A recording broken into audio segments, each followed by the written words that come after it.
Hi అందరూ ఎట్లున్నారు బాగున్నారా? మేమైతే చాలా బాగున్నామండి.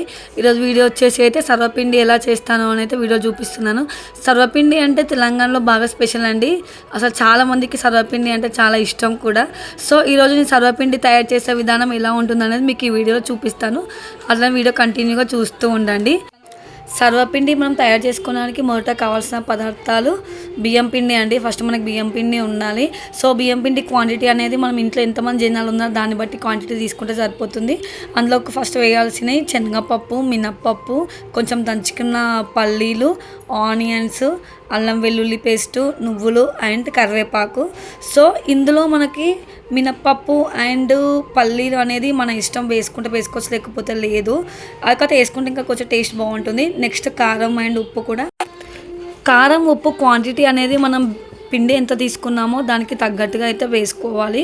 మీరు ఇంకొంచెం ఎక్కువ పిండి తీసుకుంటే దాని తగ్గట్టుగా, తక్కువ పిండి తీసుకుంటే దాని తగ్గట్టుగా అయితే టేస్ట్కి తగ్గట్టుగా అయితే వేసుకోవాలి. సో ఇవన్నీ కలిపి ఒకటి ఇవన్నీ కలిపిన తర్వాత అంత పిండిలో అయితే మొత్తం మిక్స్ చేయాలి.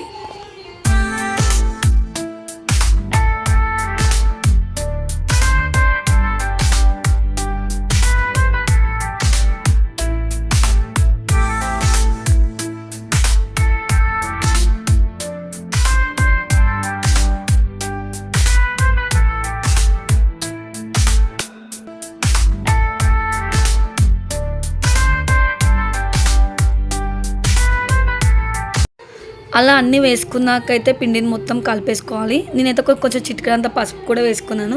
కొంచెం సర్వపిండిలో పసుపు వేయొద్దు అని అంటారు, బట్ నేను మాత్రం కొంచెం కలర్ బాగుంటుంది, కలర్ఫుల్గా ఉంటుంది అని చెప్పి అయితే ఎప్పుడైతే వేస్తాను. సో పసుపు వేసాకైతే పిండిని మొత్తం మళ్ళీ ఒకసారి మిక్స్ చేస్తున్నాను.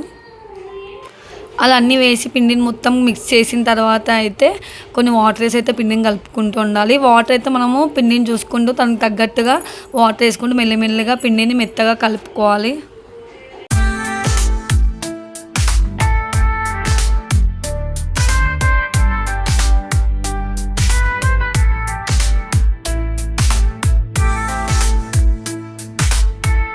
పిండిలో వాటర్ వేసి కలిపేసుకున్నాకైతే ఫైనల్గా అయితే ఇలా వచ్చేసింది. సో మెత్తగా కలిపి అయితే పెట్టేసుకోవాలి పిండిని.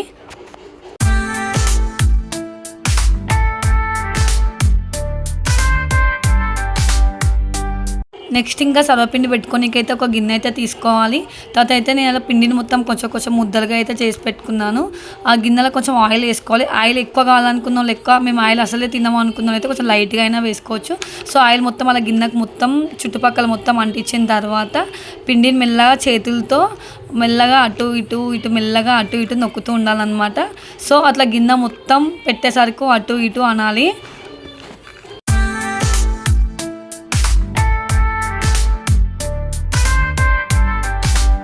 అలా గిన్నెలో మొత్తం పెట్టేసిన తర్వాత అయితే హోల్స్ వేసుకున్నాను.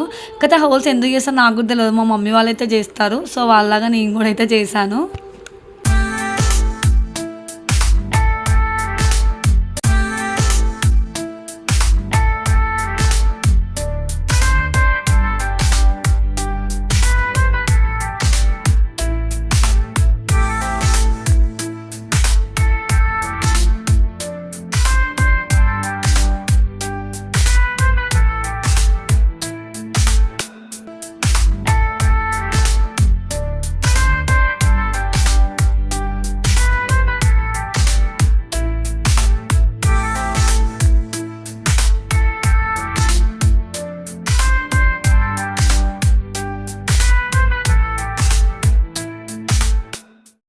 సో సర్వపిండి కొంచెం అట్లా మధ్యలో కాలినాక అయితే పట్కా సహాయంతో గిన్నెను పట్టుకొని గిన్నెను కొంచెం అటు ఇటు తిప్పుతూ ఉండాలి.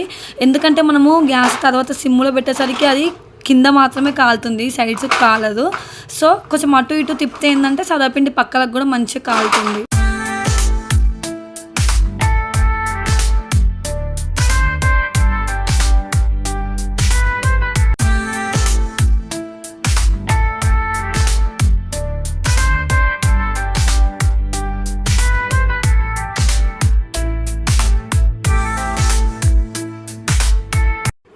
ఫైనల్లీ అందరికి ఎంతో ఇష్టమైన సర్వపిండి తయారు చేయడం అయితే అయిపోయింది. నెక్స్ట్ ఇప్పుడు అస్సలు టాస్క్ అయితే ఇప్పుడు ఉంటుంది. ఆ సర్వపిండి చేసిన గిన్నెలు తోమడము, ఆ గ్యాస్ క్లీన్ చేయడము. మన ఆడవాళ్ళకి ఏ పని చేసినా వంట తర్వాత గ్యాస్ క్లీన్గా లేకపోతే అయితే అస్సలు మంచిగా అనిపించదు.